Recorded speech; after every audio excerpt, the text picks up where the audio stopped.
Hello friends, आप सभी का स्वागत है मेरे चैनल स्मार्ट स्टडी 71 पर।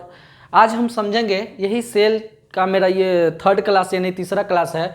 दो क्लास आप नहीं देखे हैं तो कृपया जाकर उस मेरे प्लेलिस्ट में दिया हुआ वहाँ से आप देख लें, ताकि आपको कोई भी इसमें दिक्कत होगा तो समझ में नहीं आएगा। अगर ये चीज़ें हम अगर बताएंगे, अगर उसको आप नहीं देखोगे तो समझ में नहीं आएगा, क्योंकि ये सेल का बहुत सारा पार्ट जो है मैंने फर्स्ट और सेकंड वीडियो में पढ़ा रखा है। इसीलिए उसको जाकर बहुत अच्छा से पहले देख लीजिए तो ये थर्ड क्लास वाला समझ में आएगा। हो सकता है कि इसका एक और क्लास हमको लेकर आना पड़े, क्योंकि ये सेल बहुत बड़ा चैप्टर है और इसे घबराइएगा नहीं, क्योंकि ये सेल मैं डीप में पढ़ा रहा हूँ और आपको पूरी तरह से अच्छी तरह से समझ में आएगा। आप चैनल पर नए हैं तो चैनल को सब्सक्राइब कर दीजिए, ताकि जो भी अगर हम वीडियो डालें आप तक पहुँचता रहे। चलिए सेल का अगला पार्ट हम लोग पढ़ते हैं, जिसे हम कहते हैं प्रोटोप्लाज्म। प्रोटोप्लाज्म का मतलब होता है जीव द्रव्य। आपको नाम से पता चल रहा है ना कि ये जीव द्रव्य मतलब क्या होता है, यानी कि जीवों के अंदर का द्रव्य, यानी कि शरीर के अंदर जो द्रव्य होता है ना वो कहाँ पाया जाता है और सबसे अधिक कहाँ पाया जाता है। इसके पहले हम आपको बताए थे कि सेल के अंदर पाए जाने वाले जो व्हीकल्स होते हैं उनके अंदर जो होता है जीव द्रव्य यानी कि जल पाया जाता है, यानी कि ज़्यादातर वाटर वहाँ पाया जाता है। लेकिन ये जो प्रोटोप्लाज्म होता है ना, टू टाइप्स का होता है, एगो साइटोप्लाज्म और एगो होता है न्यूक्लियोप्लाज्म, यानी कि केंद्रिका द्रव और एगो होता है कोशिका द्रव। अब केंद्रिका द्रव और कोशिका द्रव क्या होता है, इसका काम क्या होता है, देखिए मान लेते हैं कि सेल का स्ट्रक्चर इसके पहले मैंने अच्छी तरीके से बना रखा है। मान लेते हैं ये सेल है, सेल के अंदर आप क्या देख रहे हैं कि सेल के अंदर सारा ये द्रव्य भरा हुआ है। ये सेल के अंदर द्रव्य क्यों भरा रहता है, ये देखिए पूरी तरह से जो होता है ना सेल के अंदर ये द्रव्य भरा हुआ है। अरे सेल के अंदर ये जो सेल के अंदर द्रव्य भरा हुआ है, इसका रहने का मेन कारण क्या है। देखिए आप टीवी खरीदने जाते हैं ना, चाहे कोई इलेक्ट्रॉनिक सामान खरीदने जाते हैं, तो उसको फूटने से बचने के लिए उसमें क्या लगा देते हैं, चारों तरफ से कोर टाइप के कुछ फॉर्म टाइप के लगा देते हैं, ताकि वो हिले डोलेगा नहीं, तो आपका सेफ बचा रहेगा। उसी तरह से ये वाटर है, इसमें जो होता है ना लगभग 80% जल होता है। इसमें सेल में 80% जल होता है। तो ये क्या करता है, जैसे माइटोकॉन्ड्रिया हो गया, गोल्गी का हो गया, राइबोसोम हो गया, लाइसोसोम हो गया, सेंट्रोसोम हो गया, ये सब को ना रोक के रखता है। यानी कि ये द्रव इसमें है तो सब अपना शेप में बना रहता है, ना तो टकरा टकरा के ब्लास्ट कर जाएगा, टकरा टकरा के खत्म हो जाएगा। इसीलिए इसको शेप डाल के रखता है, समझ गए। इसी को कहते हैं हम लोग कोशिका द्रव कहते हैं। इसको क्या बोलते हैं, कोशिका द्रव। यानी कि सेल के अंदर ये रहता है तो इसे क्या कहते हैं, कोशिका द्रव, यानी कि साइटोप्लाज्म कहते हैं। ताकि जितना सेल के अंदर पार्ट है उस पार्ट को बनाए रखे, और जल के अंदर ये रहेगा तो शेप बना रहेगा। टिबिया कैसे नहीं फूटता है, जैसे आप लगा देते हैं तो नहीं ना फूटता है चारों तरफ से फॉर्म, उसी प्रकार ये है। अगर इसमें अगर वाटर की मात्रा अगर 80% नहीं रहेगा तो टकरा जाएगा, इससे ये टकरा जाएगा तो सेल का काम ही खत्म हो जाएगा। समझ गए होंगे भली भांति। अब देखिए दूसरा है न्यूक्लियोप्लाज्म। न्यूक्लियोप्लाज्म का मतलब होता है केंद्रिका द्रव्य, यानी कि हमारा न्यूक्लियस के अंदर भी द्रव्य होता है, यानी इसके अंदर। आप इसके पहले वाले वीडियो में पढ़े थे ना कि न्यूक्लियस क्या करता है, सभी को कंट्रोल करते हैं, इसीलिए इसको क्या कहते हैं, कंट्रोल ऑफ सेल कहा जाता है। यानी इसको सेल को चारों तरफ से क्या करता है, कंट्रोल करके रखता है। तो इसमें भी द्रव्य होता है, समझ में आया। हम लोगों को पढ़ना है कि इसके अंदर भी बहुत सारी चीजें होता है, उसको आगे हम लोग पढ़ेंगे। तो इसके अंदर भी द्रव्य मौजूद होता है। जब सेल के अंदर मौजूद रहे तो उसे कहते हैं साइटोप्लाज्म, और जब ये न्यूक्लियस के अंदर मौजूद रहे तो इसे क्या कहते हैं, न्यूक्लियोप्लाज्म कहते हैं, यानी केंद्रिका द्रव्य कहते हैं। तो द्रव्य जो होता है दोनों जगह पाया जाता है। अब वाली बात ये आप समझ गए होंगे कि ये प्रोटोप्लाज्म क्या होता है। और देखिए ये जो होता है ना कलरलेस होता है। आप वाटर देखे हैं ना, तो वाटर में कौन सा कलर होता है, कोई कलर नहीं होता। वाटर कलरलेस होता है, उसमें कोई रंगे नहीं होता है। अब भली बात ही समझ होंगे। अगला जो पॉइंट हमको पढ़ना है वो सीलिया एंड फ्लैजेला पढ़ना है। सीलिया एंड फ्लैजेला क्या होता है, ये ओनली एनिमल सेल में पाए जाते हैं, यानी कि जंतु कोशिका में पाया जाता है, एनिमल सेल में, यानी कि ये प्लांट में नहीं होता है। जंतु का मतलब क्या हुआ, जानवर, हम लोगों को सब में ये सीलिया और फ्लैजेला होता है। अब इसका ये होता कैसा है, देखिए कारण क्या होता है कि ये चारों तरफ ना कोशिका के यानी कि सेल के आउटर मोस्ट लेयर में रहता है, और ये केस की भांति यानी कि पतला होता है, ज़्यादा बड़ा भी नहीं होता, एकदम पतला केस के समान होता है। एक इसी में क्या होता है, छोटा होता है, एक होता है बड़ा।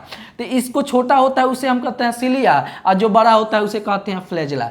इसका काम क्या होता है, जो ये केस टाइप के होता है, देखिए ये क्या करता है, हेयर लाइक, मतलब कि क्या यानी केस के समान होता है, बहुत पतला है। कहाँ पाया जाता है, इस सेल के बाहरी लेयर में पाया जाता है, आउटर पार्ट में पाया जाता है।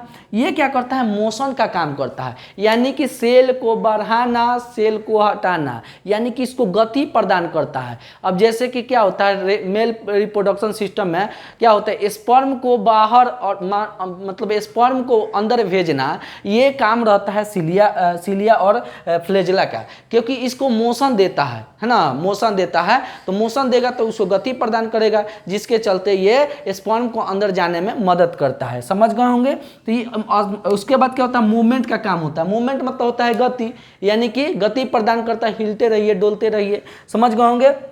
दूसरा चीज फीडिंग का काम करता है, क्योंकि मतलब अवशोषण, अगर बाहरी क्षेत्र में अगर कहीं उसको द्रव्य मिले तो उसको ये मतलब इसके अंदर अगर द्रव्य भी ज़्यादा मात्रा में अधिक होगा तो उसको अवशोषित कर लेगा, है ना। तो ये अवशोषण का भी काम करता है। अगर बड़ा दिख है तो वो होता है फ्लैजेला, और छोटा जो होता है उसे सिलिया कहते हैं। यानी कि साइज के दृष्टि से देखा जाए तो ये फ्लैजेला जो होता है बड़ा होता है और सिलिया क्या होता है, छोटा होता है। और भली बात है, सिलिया एंड फ्लैजेला को आप अच्छी तरीके से समझ गए होंगे कि सिलिया और फ्लैजेला हमारे शरीर में जो होता है सेल के अंदर उसको गति प्रदान करता है, यानी कि मोशन का काम करवाता है। यानी कि सेल हिलता डोलता रहे तो वो हिलने और डोलने में वो कौन मदद करता है, और ये मतलब सिलिया एंड फ्लैजेला मदद करता है, यानी उसको गति प्रदान करता है। भली बात आप समझ गए। ये कहाँ पाया जाता है, सेल के बाहरी क्षेत्र में पाया जाता है। समझ गए ना। यही सारा सिस्टम है सिलिया और फ्लैजेला का।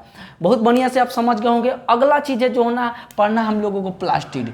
अगर पूछा जाए कि एनिमल सेल का सबसे बड़ा कोई पार्ट होता है तो न्यूक्लियस होता है। एनिमल सेल का सबसे बड़ा पार्ट कोई कहेगा तो न्यूक्लियस।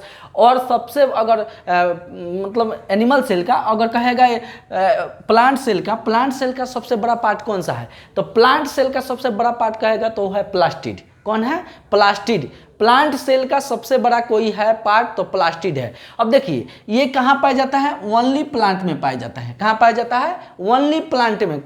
इसमें जो होता है 3 गो टाइप, मेन जो होता है 3 गो होता है। एक होता है क्लोरोप्लास्ट, हरित लौक। ये लीफ और स्टेम को क्या करता है, ग्रीन प्रदान करता है। यानी कि अब पत्ता का रंग जो हरा होता है ना, ये इसीलिए इसको हरित लौक कहा जाता है। उसके किसके कारण होता है, क्लोरोफिल के कारण होता है। क्लोरोप्लास्ट, क्लोरोफिल के कारण। पेड़ पौधा के पत्ते के अंदर जो हरा रंग होता है वो क्लोरोफिल के वजह से होता है। क्लोरोफिल में पाए जाने वाले जो मैग्नीशियम होता है, इसी कारण जो होता है ये ग्रीन दिखता है। और ग्रीन का उसका बहुत बड़ा काम है। पेड़ पौधा का पत्ता जो होता है हरा होने के कारण वो भोजन को बनाने में मदद करता है, भोजन निर्माण में मदद करता है। अब जैसे ये पत्ता हरा हरा देख रहे हैं, अब सूरज बाबा का प्रकाश इधर से आएगा तो ये क्या करेगा, ये पत्ता इसको अवशोषित करता है, टेम्परेचर को अवशोषित करता है। तो यानी कि ये भोजन बनाता है। तो भोजन कैसे बनाएगा पेड़ पौधा, इसको कहते हैं प्रकाश संश्लेषण की अभिक्रिया। क्या कहते हैं, प्रकाश संश्लेषण की अभिक्रिया, फोटोसिंथेसिस प्रोसेस। इसमें क्या होता है, इसका तो एक अलग पाठ ही है लेकिन बता देते हैं। इसमें क्या होता है ना कि कोई भी पेड़ पौधा सूर्य के प्रकाश की उपस्थिति में उसका एनर्जी लेकर और धरती के अंदर से खनिज, जल, लवण सब लेकर अपना भोजन को बनाता है। उसे हम क्या कहते हैं, प्रकाश संश्लेषण की अभिक्रिया कहते हैं। समझ गए होंगे भली बाती कि पेड़ पौधा सूर्य के प्रकाश की उपस्थिति में धरती से जल, लवण और खनिज लेकर और सूर्य से प्रकाश से लेकर टेम्परेचर लेकर यानी एनर्जी लेकर अपना भोजन को बनाता है। उसे क्या कहते हैं, प्रकाश संश्लेषण की अभिक्रिया कहते हैं, यानी कि फोटोसिंथेसिस प्रोसेस। समझ गए होंगे। तो ये भोजन को बनाने में मदद करता है। और ये ग्रीन होने से सूर्य के प्रकाश में निकलने वाले टेम्परेचर को भी अवशोषित करता है। समझ गए, मतलब भोजन भी बनाता है, टेम्परेचर को अवशोषित करता है। इसीलिए पेड़ पौधा ज़्यादा से ज़्यादा मात्रा में लगाइए, है ना, ज़्यादा फायदा करेगा। समझ गए होंगे। तो ये होता है क्लोरोप्लास्ट। ये इस लीफ और स्टेम को ग्रीन प्रदान करता है। और देखिए एक होता है ल्यूकोप्लास्ट, इसको कहते हैं अबर्निलॉक। अबर्निलॉक मतलब क्या होता है, ये जैसे हो गया इसका पार्ट रूट, ये कलरलेस होता है, यानी कि इसमें कोई कलर नहीं होता है। समझ गए होंगे कि इसमें ल्यूकोप्लास्ट में कोई कलर नहीं होता है। ये क्या करता है ना, रूट और फूड स्टोर का काम करता है ये रूट। अब देखिए पेड़ पौधा का भी लॉकडाउन अभी चल रहा है, क्योंकि अभी क्या है, पतझड़ ऋतु चल रहा है। पतझड़ ऋतु में क्या होता है ना, सब पत्ता गिर जाता है। अब बताइए पौधे भोजन बनाएगा और पौधे बेचारा गिर जाएगा तो भोजन कौन बनाएगा, दिक्कत हो जाएगा पेड़ पौधा को। लॉकडाउन का समय चलाया है पेड़ पौधा, यानी कि जब तक उसको पेड़ पौधा का नया पत्ता निकल नहीं जाता है तब तक वो भोजन कैसे बनाएगा। वो तो अभी पतझड़ में, पतझड़ ऋतु में झड़ गया सब पत्ता। वो क्या करता है ना कि पहले ही अपना ये देख लेता है बेचारा कि पत्ता अब हम लोग का गिरने वाला है मार्च के महीना में। वो क्या कर लेता है ना कि भोजन बना के स्टोर कर लेता है। ये कहाँ होता है? ल्यूकोप्लास्ट में होता है, यानी कि रूट में अपना भोजन बना के रेडी रखेगा। चलो लॉकडाउन लगेगा कोई दिक्कत नहीं, पत्ता गिर जाएगा कोई प्रॉब्लम नहीं। ये रूट क्या करता है? भोजन को स्टोर कर लेता है और जितना दिन पत्ता निकलने में देरी होता है उतना दिन अपन मस्ती से खाता है और ये इसका डेवलपमेंट होते रहता है। समझ गए होंगे? तो भोजन को स्टोर करने में ल्यूकोप्लास्ट, भोजन को बनाने में क्लोरोप्लास्ट, पेड़ पौधा को हरा रंग देने में क्लोरोप्लास्ट। समझ गए होंगे भली भांति इसको। आगे दिए है क्रोमोप्लास्ट, यानी कि वर्णित लौह कहा जाता है, यानी कि क्या होता है? रंग प्रदान करने में मदद करता है। किसको मदद करता है रंग प्रदान करने में? तो देखिए फल, फ्रूट, वेजिटेबल्स। आप देखिए ना, चुकंदर का रंग थोड़ा सा कैसा रहता है, टमाटर का रंग कैसा होता है, गाजर का रंग कैसे होता है। देखिए कैरोटीन के कारण गाजर का रंग लाल होता है। ये देखिए, ये तो थोड़ा सा मिर्चा बना दिए, ये गाजर है। क्या है? गाजर। कैरोटीन के कारण गाजर का रंग लाल, सोलेनिन के कारण आलू का रंग हरा। कोई जगह कि सर आलू का रंग हरा होता है, हाँ, आलू में भी ग्रीन ग्रीन हो जाता है। किसके चलते होता है? सोलेनिन के कारण। सोलेनिन के कारण। ये किस में होता है? क्रोमोप्लास्ट, रंग प्रदान, यानी कि उसका जो जितना फल फ्रूट है, जो कलर आप देखते हैं, अगर उसमें क्रोमोप्लास्ट नहीं है, यानी कि वर्णित लौह नहीं होगा, तो जितना फल फ्रूट और वेजिटेबल्स है वो कैसे आपका ग्रीन दिखता, चाहे रेड दिखता, चाहे जो कलर दिखता। तो सारा फल फ्रूट को जो है ना कलर प्रदान कौन करता है? क्रोमोप्लास्ट करता है। लाइकोपिन, टमाटर का रंग लाल दिख रहा है ना, टमाटर, तो ये लाइकोपिन के चलते होता है। ये टमाटर है, टमाटर, समझ में आया? ये गाजर है, तो ये लाइकोपिन के चलते लाल दिखता है। ये कैरोटीन के चलते गाजर जो होता है लाल दिखता है। लाइकोपिन में होता है टमाटर। कैप्सेंथिन के कारण मिर्च का रंग लाल होता है। ये मिर्चा है। क्या है? ये मिर्चा। ये मिर्चा का रंग भी लाल होता है कैप्सेंथिन के कारण। तो देखिए एग्जाम में बहुत बार पूछ देता है कि किस किस चीज़ के कारण किसका कलर कैसा होता है, तो उसका आपको लिस्ट हम एक बार लिखवा देंगे और बढ़िया से सब याद कर लीजिएगा कि हो सकता है। लेकिन ये जो है ना अब नॉर्मल क्वेश्चन हो गया, अब कोई पूछता नहीं है। अब जो भी पढ़ना है डीप में पढ़िए ताकि एग्जाम में जो है आपको पूछे।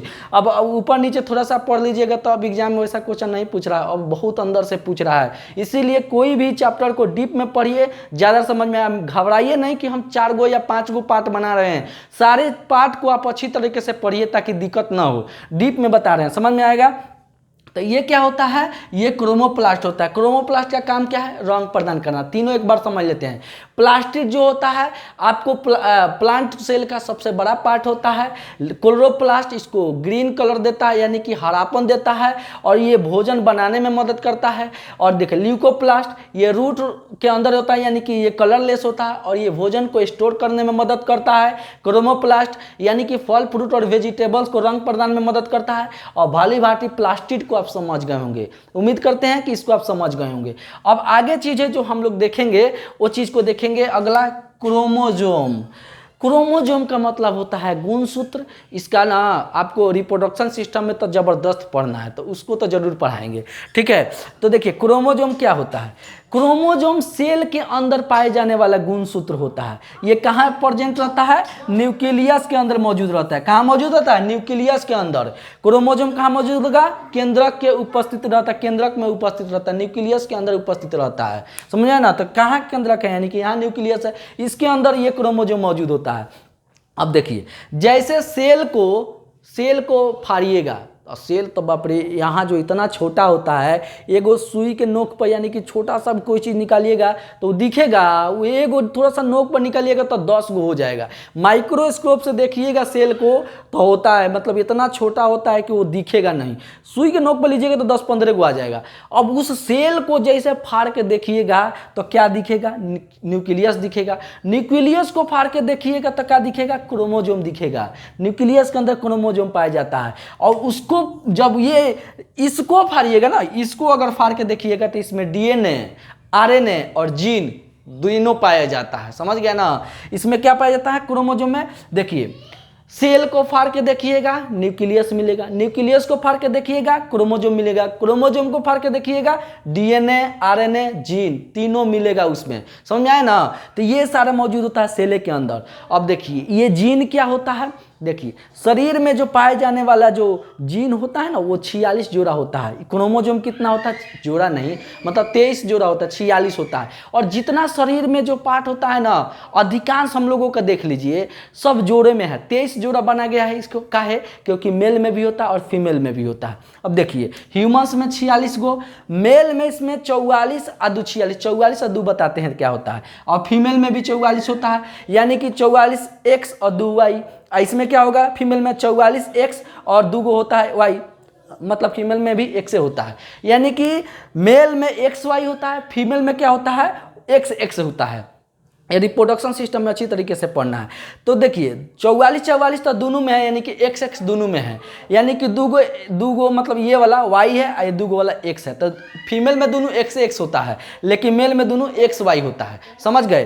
तो ये क्रोमोसोम होता है। अब देखिए 2 गो वाला जो होता है ना, शेप प्रदान करता है, यानी कि अंग प्रदान करता है। तो मनुष्य में तो सारा चीज देखिए ना, मेल और फीमेल का सब सेमे है। 44 गो चीजें, अगर उसका 2 गो का नाक में छेद है तो हम लोग का भी तो है, लड़की का 2 गो कान है तो हम लोगों का भी है, लड़की का 2 गो हाथ है तो हम लोग का भी है, लड़की का 2 गो आंख है तो हम लोग का भी है। क्या क्या 2 गो नहीं है? शरीर के most of the important part, यानी कि ज्यादातर पार्ट जो होता है वो आपका जोड़ा में होता है। आप देख लिए 2 गो किडनी होता है कि नहीं, 2 गो लंग्स होता है कि नहीं, 2 गो पैर होता है कि नहीं, तो सब 2 गो होता है। तो यही 44 यानी कि 2 गो मेल और फीमेल का सेम मिलता है, लेकिन 2 गो जो होता है वो लिंग निर्धारण करता है, जो कि 2 गो मनुष्य क्या बोलते हैं, मेल और फीमेल को अलग कर देता है। कुछ ऐसा पार्ट जो कि उसको क्या कहते हैं, जैसे रिप्रोडक्टिव पार्ट जो होता है उसको क्रोमोसोम के चलते अलग कर देता है। समझ में आया ना? रिप्रोडक्टिव पार्ट ही क्या होता है, उसको अलग करता था। 2 गो क्रोमोसोम के चलते चेंज हो गया कि नहीं? आप भली बात समझ होंगे कि एक क्रोमोसोम के अंदर ये क्या होता है। अब फिर से समझा देते हैं एक बार बढ़िया से। क्रोमोसोम कहाँ पाया जाता है? न्यूक्लियस के अंदर पाया जाता है। न्यूक्लियस कहाँ होता है? सेल के अंदर पाया जाता है। यानी कि सेल को फाड़ के देखिएगा न्यूक्लियस मिलेगा, न्यूक्लियस को फाड़ के देखिएगा क्रोमोसोम मिलेगा, क्रोमोसोम को फाड़ के देखिएगा डीएनए, आरएनए और जीन। ये होता है मतलब ह्यूमंस में 46 गो, यानी कि 23 जोड़ा मेल में होता है, मतलब मेल का ह्यूमन में अगर होता है मेल और फीमेल दोनों हो गया, जिसमें मेल और फीमेल का दोनों बता रहा है कि जो मेल में होता है 44 + 2 यानी कि 44 गो, और इस फीमेल में भी 44 गो, दोनों सेम होता है। और 2 गो जो होता है लिंग निर्धारण करता है। इसी तरह और भी एग्जाम में पूछ देता है कि मक्का में कितना होता है क्रोमोसोम, तब 20 गो होता है। आलू में कितना होता है, तो 48 गो होता है। टमाटर में कितना होता है, 24 गो। लेकिन जोड़ा में कहिएगा तो ये हो जाएगा 10 जोड़ा, ये हो जाएगा 24 जोड़ा, ये हो जाएगा 12 जोड़ा। क्रोमोसोम हमेशा जो होता है ना जोड़ा में होता है, और मेल फीमेल अगर नहीं रहेगा तो दिक्कत हो जाएगा। अब एक कोशिकीय जीव थोड़े है कि अमीबा अपने से फर्टिलाइजेशन कर लेगा, नहीं, ये बहुकोशिकीय के अंतर्गत आता है, यानी कि मल्टी सेलुलर के अंतर्गत आता है। तो ये तो बिना रिप्रोडक्टिव करेगा नहीं, रिप्रोडक्टिव सिस्टम इसमें होगा तबे जाके क्या बनेगा, अलग अलग प्लांट्स बन सकता है, अलग अलग एनिमल्स बन सकता है। तो ये सारा जो होता है जोड़ा में अधिकांश देखने को मिलता है। और भली बाती जो होता है इस चीज़ों को आप समझ गए होंगे, तो जल्दी से तुरंत से स्क्रीनशॉट ले लीजिए, ताकि हम इसमें और भी प्लांट सेल और एनिमल सेल का थोड़ा सा डिफरेंट बता देते हैं। अब इसको आप स्क्रीनशॉट ले लीजिए।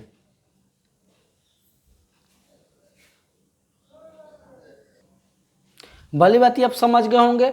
अब हम लोग थोड़ा सा देखेंगे कि एनिमल सेल और प्लांट सेल में क्या अंतर होता है। एक चीज देख लीजिए, सेल जो होता है ना, नॉट स्मॉलेस्ट पार्ट, शरीर का जो सेल होता है वो छोटा नहीं होता है।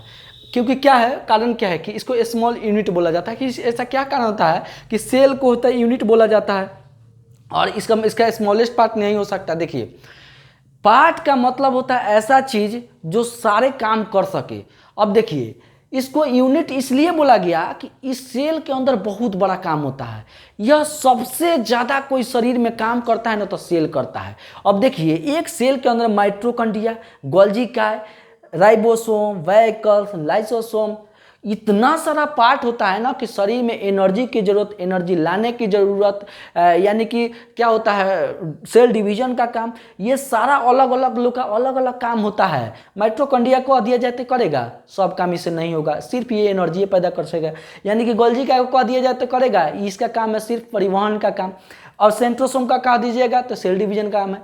तो ये बेचारा अलग अलग लोग, तो इसीलिए इनको कैसे हम यूनिट बोल सकते हैं। लेकिन सेल के अंदर ये सब लोग रहता है। सेल अधिकांश जो होता है ना सबसे ज्यादा वर्क करता है, इसीलिए हम इसको स्मॉलेस्ट यूनिट बोला जाता है। समझ गए ना, स्मॉलेस्ट यूनिट इसीलिए इसको बोला जाता है। भली बात आप समझ गए होंगे। अब एनिमल सेल और प्लांट सेल में दोनों में अंतर क्या है इसको देख लेते हैं। एनिमल सेल ये वाला पार्ट, लार्ज प्लांट सेल ये वाला पार्ट। अब देखिए कुछ ऐसा चीज होता है ना कि एनिमल और प्लांट्स दोनों में सिमिलरिटी होता है, तो हम देख दिए इधर प्लांट सेल इधर एनिमल सेल। अब देखिए एनिमल सेल जो होता है ना थोड़ा सा ये छोटा होता है, ये वाला बड़ा होता है, प्लांट सेल थोड़ा सा बड़ा होता है, ठीक है। इसका जो सेल होता है एनिमल सेल का ये थोड़ा सा गोलाकार होता है, ये गोलाकार स्फेरिकल होता है, लेकिन ये थोड़ा सा ना चौखूटा टाइप के होता है। यानी कि प्लांट सेल का जो पार्ट होता है वो मतलब चौकोरा होता है, रेक्टेंगुलर होता है। इसमें जो वैकल्स होता है एनिमल सेल यानी कि जंतु कोशिका का जो सेल होता है वो थोड़ा सा मतलब क्या कह सकते हैं छोटा होता है वैकल्स। यानी कि अब आदमी इतना बड़ा थोड़े है, पौधा उतना, पेड़ पौधा बहुत बड़ा बड़ा होता है, तो उसमें पानी की तो ज़्यादा जरूरत पड़ेगा, तो वैकल्स क्या करता है पानी को स्टोर करता है, जल को। तो वैकल्स इसमें छोटा होता है, इसमें क्या होता है बड़ा होता है, क्योंकि ऊपर से नीचे तक पूरा पेड़ पौधा बहुत बड़े बड़े होते हैं, तो उनके तो पानी की जरूरत ज़्यादा पड़ेगा, तो इसीलिए वैकल्स इसमें क्या होता है बड़ा होता है, किस में प्लांट सेल में। अब देखिए सिलिया और फ्लैजेला मतलब कि एनिमल सेल में होता है। आपको बता ही दिए हैं कि सिलिया और फ्लैजेला क्या होता है, यह मतलब कि एक केस के समान होता है और ये क्या इसको मोशन प्रदान करता है ना। तो इसमें जो होता है एनिमल सेल में ये पाया जाता है, जबकि प्लांट सेल में ये नहीं पाया जाता है। इसमें सेल वॉल पाया जाता है। यानी कि सेल वॉल क्या है, देखिए झिल्ली के अंदर जो डबल झिल्ली लग जाए तो उसको कहते हैं सेल वॉल। एनिमल्स में नहीं पाया जाता है, जबकि ये प्लांट सेल में पाया जाता है। यानी कि दोहरी झिल्ली कहा जाता है, दोहरी झिल्ली। तो सेल वॉल पाया जाता है। सेल वॉल उसका क्या देता है शेप और साइज, यानी उसको सुरक्षा प्रदान करता है सेल वॉल, ठीक है। तो प्लांट्स में ही सेल वॉल होता है, जंतु कोशिका में नहीं होता, एनिमल सेल में नहीं होता है, याद रखिएगा, ठीक है। अगर पूछ देगा इसमें सेल वॉल होता है तो नहीं होता है, याद रखिएगा, सेल वॉल केवल प्लांट्स में ही होता है। अब देखिए इसमें लाइसोसोम होता है। लाइसोसोम कोशिका के आत्महत्या की थैली कहते हैं, लेकिन इसमें सेल वॉल मतलब इसमें लाइसोसोम नहीं होता है, ठीक है, इसमें नहीं होता। इसमें प्लास्टिड होता है, जो कि आपको प्लास्टिड अच्छी तरीके से भी पढ़ा दिए, उसमें हरा कलर। अब हम लोगों को हरा पीला दिखने का जरूरत क्या है, जंतु कोशिका में से क्या मतलब है, लेकिन पेड़ पौधा को ग्रीन दिखना और उसको भोजन बनाने, उसको भोजन के स्टोर करने में, उसके फल फ्रूट को रंग रूप देने में मदद करता है। तो प्लास्टिड जो होता है पेड़ पौधा का यानी कि प्लांट सेल का सबसे बड़ा पार्ट होता है, समझ गए होंगे। इसमें क्लोरोप्लास्ट होता है, जो कि पढ़ा दिए हैं क्लोरोप्लास्ट। इसमें क्लोरोप्लास्ट होता है, जबकि इसमें नहीं होता। वह कुछ ऐसा चीज होता है ना कि दोनों में होता है। देखिए इसमें मेम्ब्रेन होता है, यानी कि झिल्ली इसमें होता है, दोनों में होता है, इसमें नहीं, झिल्ली दोनों में पाया जाता है। इसमें क्या होता है थोड़ा सा डबल होता है, इसमें सिंगल होता है, लेकिन होता है ना दोनों में। इसी को तो मतलब झिल्ली ना समझते हैं, इसमें एगो रहता है, यानी कि सेल के अंदर इसमें डबल होता है और इसमें सिंगल होता है, यानी कि दोहरी झिल्ली और इसमें एगो झिल्ली। माइटोकॉन्ड्रिया ऊर्जा प्रदान तो दोनों में करना है, तो इसमें भी माइटोकॉन्ड्रिया होता है, इसमें भी माइटोकॉन्ड्रिया होता है। माइटोकॉन्ड्रिया काम क्या है, ऊर्जा बनाना, यानी कि ऊर्जा क्रिएट करता है, समझ में। तो माइटोकॉन्ड्रिया दोनों की जरूरत होता है। राइबोसोम यानी कि इसमें बड़ा वाला राइबोसोम ATS पाया जाता है, यानी कि प्रोटीन, इसको भी जरूरत है, प्रोटीन डेवलपमेंट का काम करता है। शरीर में जो बढ़ोतरी होता है ना प्रोटीन का, शरीर में जरूरी होना बहुत जरूरी है, तो प्रोटीन दोनों में पाया जाता है, समझ में आया। इंडो रेटिकुलम जो होता है, इंडोप्लाज्मिक रेटिकुलम दोनों पाया जाता है, इसमें भी। अब देखिए इंडोप्लाज्मिक रेटिकुलम, इसके पहले वाला भी वीडियो बता दें, ये क्या करता है उसके शेप को बनाए रखता है, यानी कि जिस तरह से कंकाल होता है ना उसी तरह उसके शेप को बनाए रखता है सेल को। तो ये दोनों में पाया जाता है, क्योंकि दोनों में सेल होते हैं। तो ये इंडोप्लाज्मिक रेटिकुलम इसमें भी पाया जाता है, इसमें भी पाया जाता है। जो गोल्जी बॉडी होता है, जो कि चारों तरफ से एनर्जी को स्टोर करके लगता है, तो इसमें भी पाया जाता है, इसमें भी पाया जाता है। न्यूक्लियस इसके अंदर भी होता है, न्यूक्लियस इसके अंदर भी होता है। सेंट्रोसोम इसके अंदर भी होता है, इसके अंदर भी होता है, समझ गए ना। सेंट्रोसोम मतलब होता है सेल डिवीजन। अब देखिए ये वाला चीज बड़ा कंफ्यूजन करेगा, कहेगा कि इसमें भी होता है। देखिए पेड़ पौधा भी अगर बहुत बड़ा होता है तो उसका टहनी और काट दीजिएगा ना तो वो सूख जाता है। देखिए ना बड़ी बड़ा बड़ा पेड़ पौधा को टहनी काट दीजिए, वो सूखिए जाएगा। लेकिन छोटा को पेड़ पौधा को जैसे काटिएगा ना तो फिर से नया बन जाता है, नया बनता है ना, यानी कि सेल डिवीजन हो जाता है। तो छोटे पौधे में ही सेल डिवीजन होता है। उसी जिस तरह से हम लोगों में रिपेयर होते रहता है, उसी तरह से सेल डिवीजन पेड़ पौधा में भी होता है, लेकिन छोटे में होता है, बड़ा में नहीं होता है। तो सेंट्रोसोम दोनों में जरूरी है, यानी कि एनिमल सेल में भी और प्लांट सेल में भी। और भली भांति दोनों में अंतर आप समझ गए, बड़ा इंपॉर्टेंट है, आप याद कर लीजिएगा। किसी भी एग्जाम में जो है ना अधिकांश ये पूछता है इससे। तो इस चैप्टर को बहुत अच्छे से समझ लीजिएगा। अभी देखिए यूकैरियोटिक या प्रोकैरियोटिक भी अभी पढ़ना है, एक और वीडियो आपके लिए लेकर आएंगे, इसीलिए इसको आप बहुत अच्छे से पढ़ लीजिए। और ये जो 4 गो पार्ट अगर पढ़ लेते हैं ना तो किसी भी एग्जाम में जो होता है आपसे क्वेश्चन नहीं छूटने वाला है। आप भली बात इसको समझ गए होंगे। उम्मीद करते हैं कि ऐसा ही मेरा वीडियो जो है आते रहे आपके सामने, और ये मेरा आपका सारा जो होता है इसका पार्ट हम लेकर आएंगे, जितना होगा इस सब लेकर आएंगे। चलिए मिलते हैं अगले वीडियो में। जय हिंद।